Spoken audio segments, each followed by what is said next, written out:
आबाद में हो, उनके लिए बड़ी दिक्कत पेश आएगी। और अगर नाम उनका नहीं आएगा तो फिर उनको वोट डालने का इख्तियार नहीं मिलेगा। और फिर ये जो एक्सरसाइज को इलेक्शन कमीशन खुद अपने उसमें नोटिफिकेशन में कह रहा है कि ईआरओ और ईआरओ सिटीजनशिप एक्ट 1955 में कॉम्पिटेंट अथॉरिटी को बोल सकता है।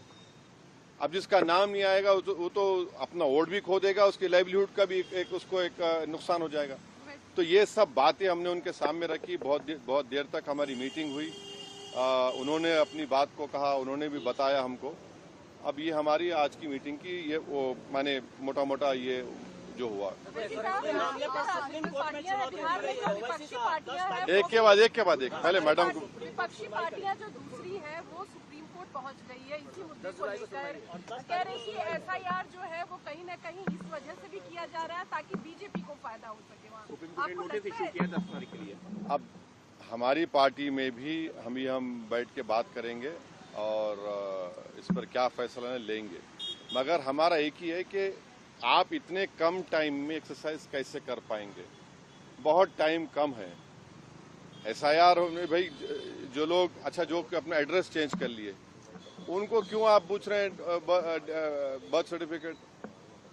माइग्रेशन होता है, अब क्या करेंगे वो लोग। मैं हैदराबाद में बैठा हूँ, तेलंगाना के मुख्तलिफ गाँव से हर मेरे ऑफिस को कभी 10 लोग कभी 20 लोग बिहार के आते कि हम यहाँ पर लेबर हैं, बताओ हम क्या करना चाहिए। अब उनके पास पैसे भी नहीं है वापस जाने बिहार को। परेशानी वो होगी क्योंकि लॉ तो बोल रहा है कि उनको रहना पड़ेगा वहाँ पर। वो गए इसलिए कि बिहार में कुछ है ही नहीं, कोई सरकार ने उनका रोजगार का इंतजाम किया ही नहीं, तो मजबूरी उनकी है, बाहर बैठे हैं। तो ये सब प्रॉब्लम्स हमने ईसीआई के सामने रखे। हमने कहा इसका तो आप सोल्यूशन निकालिए। चुनाव आयोग ने क्या भरोसा दिया आपको? काफी अब चुनाव आयोग खुद बोलेगा, मैं क्यों बोलूंगा चुनाव आयोग की तरफ से, क्योंकि वो तो अंदर से आप आश्वस्त नहीं आश्वस्त सवाल नहीं। देखिए हमने ये सब जो बातें आपके सामने रखी हैं, जो पॉइंट्स हमने सामने रखी हैं, उनके सामने जाके बोला हमने कि ये प्रैक्टिकल डिफिकल्टीज हैं। कैसा आप एक महीने के अंदर कैसा करेंगे। तो उन्होंने कहा कि नहीं हम लोग बीएलओस को रखे हैं, वॉलंटियर्स को रखे हैं।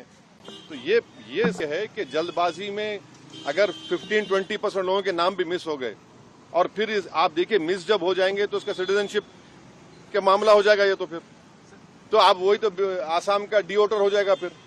तो ये अप्रीहेंशन है, ये जेन्युइन अप्रीहेंशन है।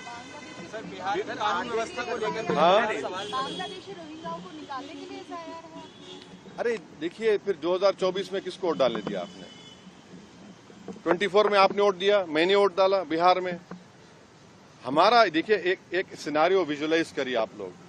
अगर कोई लोकसभा के चुनाव में 20,000 वोट से हार गया कोई, और अभी एसआईआर के बाद उसी के पार्लियामेंट सांसद में 20,000 कम हो गए, तो फिर वो क्या करेगा बेचारा?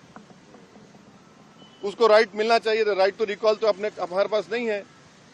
तो इसीलिए हम कह रहे हैं हम एसआईआर के खिलाफ नहीं है, आप टाइम दीजिए ना। विपक्ष कह